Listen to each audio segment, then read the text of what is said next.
Since 2008, I've led a concerned persons group for people who care about someone who's addicted or abusing substances. Parents, spouses, and friends arrive stressed out in tears, wanting to know how to help their alcoholic or drug addict. One skill I teach is detachment with love, an Al-Anon concept for remaining healthy even when your loved one is acting self-destructively. So I share with the group an essay I wrote in 1995 about my experiences with detachment with love. I will now share that essay with you. Of all Al-Anon principles, I found detachment with love the most difficult to put into practice. In the first place, what does it mean? Detachment with love is not putting a wall between me and my alcoholic, nor is it treating her with indifference. That's detachment, but not detachment with love. Nor is it turning my back on the alcoholic. Rather, detachment with love is returning a life to its original owner. How do I actually learn to detach with love from my alcoholic?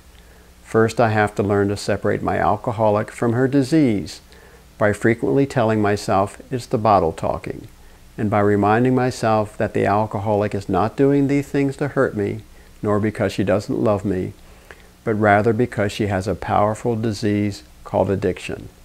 In this way, little by little, one day at a time, I come to emotionally accept the reality of addiction.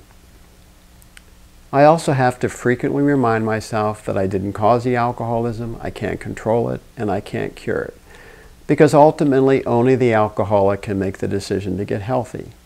And as long as I try to control or protect my alcoholic through enabling and rescuing, I rob her of the benefits of experiencing the consequences of her choices and behaviors. And when I provoke or argue with the alcoholic, I allow her to blame me rather than the disease for her predicament. So I must let my alcoholic experience as fully as possible the consequences of her choices and behaviors.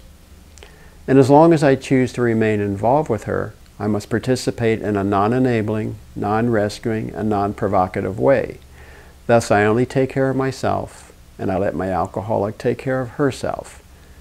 This does not mean I let the alcoholic create chaos around me, because taking care of myself means establishing healthy boundaries, and establishing healthy boundaries means my relationship with the alcoholic will change.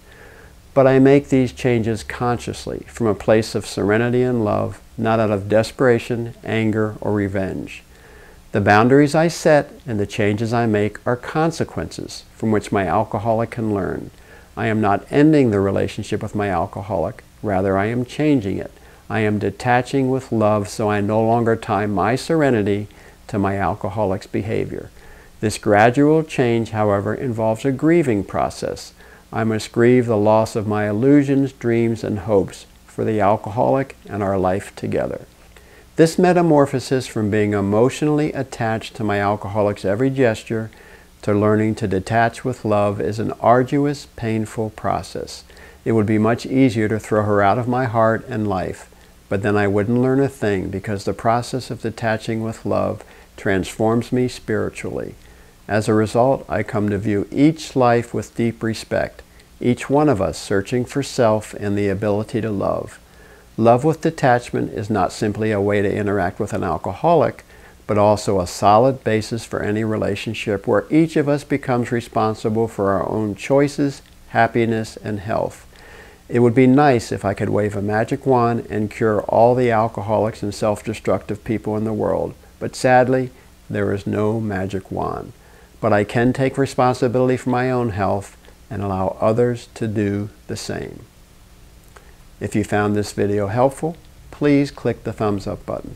And if you want to hear more from me, then subscribe to my channel, Counselor Carl. I will be publishing a new video every other weekend.